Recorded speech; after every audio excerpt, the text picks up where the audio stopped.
Hello दोस्तों, मेरा नाम है अल्तमश ARK और आप देख रहे हैं ARK नॉलेज।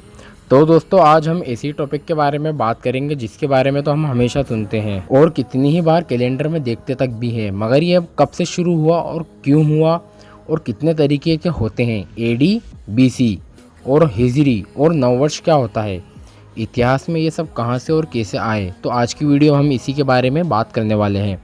तो दोस्तों, वीडियो बड़ी मज़ेदार है और वीडियो को बिना स्किप करे पूरी देखना, नहीं तो आपको जानकारी समझ नहीं आएगी। तो दोस्तों, AD-BC क्या है? हिंदी में इसे कहते हैं ईसा पूर्व और ईस्वी, जिसे 70 ईस्वी या 2020 ईस्वी। सबसे पहले हम जानेंगे AD का मतलब। AD का फुल फॉर्म होता है एनो डोमिनी और इसको हिंदी में ईस्वी कहा जाता है। 2020 AD यानी 2020 ईस्वी, एनो डोमिनी, जिसका लैटिन भाषा में अर्थ होता है हमारे ईश्वर का वर्ष, यानी जिस साल ईसा मसीह यानी ईसा इब्न मरियम का जन्म हुआ था। और BC का मतलब बिफोर क्राइस्ट, हज़रत ईसा अलैहिस्सलाम के जन्म के पहले की तारीख को ईसा पूर्व BC यानी बिफोर क्राइस्ट कहा जाता है। उदाहरण के लिए, अगर कोई घटना आज से 5000 साल पहले घटी होगी तो वो 3000 साल ईसा पूर्व या 3000 BC ईयर्स कही जाएगी।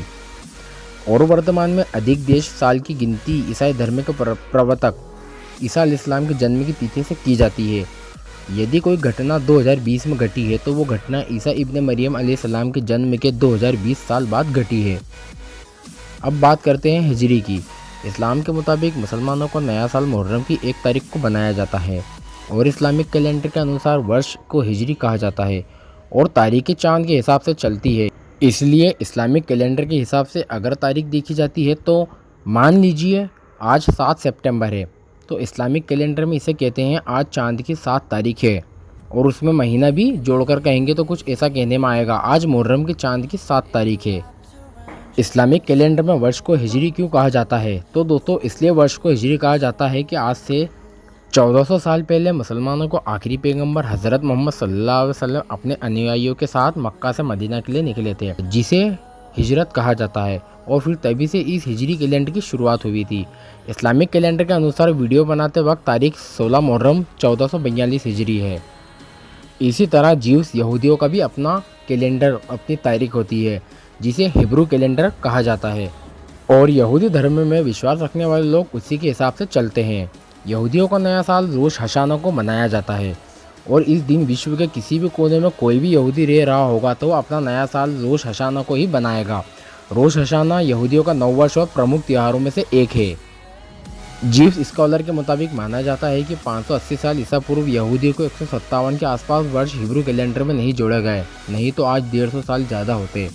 हिब्रू कैलेंडर के मुताबिक 5780वां वर्ष चल रहा है। अब करेंगे हिंदू कैलेंडर के बारे में। वैसे तो दोस्तों, हमारे देश में हिंदू नववर्ष अलग अलग तारीखों पर बनाया जाता है, जिसमें 3 प्रमुख है, जिसे पहला चैत्र मास में बनाया जाता है और दूसरा इसी दिन महाराष्ट्र में गुड़ी पड़वा और आंध्र प्रदेश में उगादी पर्व के रूप में भी बनाया जाता है। चैत्र मास अंग्रेजी कैलेंडर के अनुसार मार्च और अप्रैल के महीने में बनाया जाता है, और हमारे देश की सरकार भी इसी चीज़ को फॉलो करते हुए अपना सालाना बजट भी अप्रैल में ही शुरू करती है, जिससे हमारे देश की सभी चीज़ों का हिसाब किताब या किसी भी चीज़ को वर्ष की शुरुआत से देखा जाता है तो अप्रैल से ही देखा जाता है। और अगर हमारे देश की विभिन्न क्षेत्रों में मौसम और संस्कृति और परंपराओं के आधार पर अलग अलग तरह का नववर्ष बनाया जाता है, जो इस प्रकार है, जिसमें पहले बात करें तो नववत्सर चैत्र मास शुक्ल प्रतिपदा, दूसरा उगाड़ी तेलुगु नववर्ष, तीसरा गुड़ी पड़वा मराठी और कोंकणी नववर्ष, चौथा बैसाखी जो पंजाबी नववर्ष है, पांचवा पुदुंतु जो तमिल नववर्ष कहलाता है, छठा बोहाग बिहू ये आसामी वालों के लिए आसामी नववर्ष है, पोहला बोईशाख जो बंगालियों के लिए नववर्ष कहलाता है, बस्तु जो गुजरातियों का नववर्ष आता है, विशु मलयालम नववर्ष, विशु जो कि मलयालम के लिए नववर्ष कहलाता है, और आखिरी नवरेख कश्मीरी नववर्ष। अच्छा दोस्तों, बताइए कि हिंदू कैलेंडर के हिसाब से कौन सा वर्ष चल रहा है, मुझे नीचे कमेंट करके ज़रूर बताना।